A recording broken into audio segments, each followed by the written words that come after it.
স্পেনের বিপক্ষে যে কোনো মূল্যে জিততে চায় আর্জেন্টিনা, তাই নিজেদের সর্বোচ্চ শক্তির মাঠে স্কালোনি রাখছেন চমক। স্পেনের বিপক্ষে ইউরোপ কাঁপানো চার মিডফিল্ডারকে একসঙ্গে একাদশে রাখতে চলেছে আর্জেন্টাইন ওস্তাদ, যারা কিনা যথেষ্ট স্প্যানিশদের ধরাশায়ী করার জন্য ফিনালেসিমার মঞ্চে মাঠের জাদুতেই ইউরোপ চ্যাম্পিয়নদের হারাবে লাতিনের রাজারা।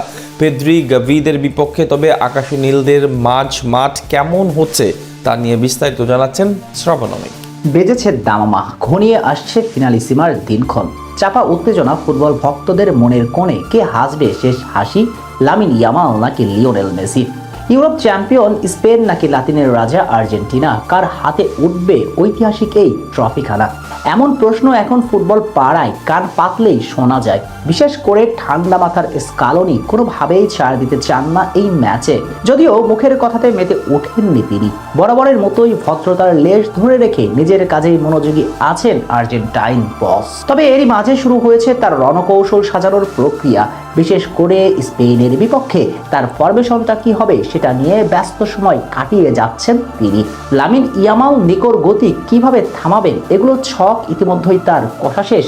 তবে এই মর্যাদার লড়াইয়ে ভাগ্য গড়ে দিবে দুই দলের মধ্যমাঠ।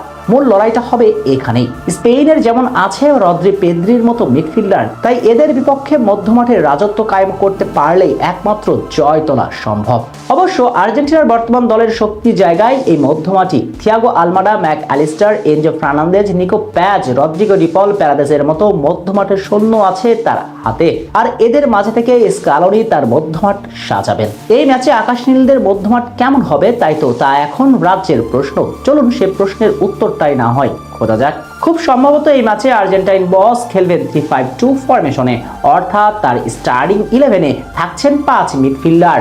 তবে 5 মিডফিল্ডারের মাঝে দুজন থাকবেন মূলত উইং ব্যাক। অফিসিয়ালি এই ম্যাচে তারা মিডফিল্ডার হলেও দুই উইং ব্যাকের মূল দায়িত্ব থাকবে রক্ষণ থেকে উঠানামা করা নিকো আর লামিন যেন কোনোভাবেই সুবিধা না পায়। তাদের সঙ্গে আর্জেন্টাইন ওস্তাদের মিডফিল্ড লাইন আপে থাকবেন 3 জন। সেক্ষেত্রে ডিপে থাকছেন লিভারপুলের তারকা অ্যালেক্সিস ম্যাক অ্যালিস্টার, তার সঙ্গে অবধারিতভাবেই নামটা চেলসি তারকা এবং এই মুহূর্তে পৃথিবীর অন্যতম সেরা মিডফিল্ডার এনজো ফার্নান্দেজ। তাদের সঙ্গে আরেকজন কে হবেন? নিকো প্যাচ, প্যারাদেস নাকি ডিপল? প্যারাদেস স্টার্টিং লাইন আপে থাকছেন না শতভাগ নিশ্চিত।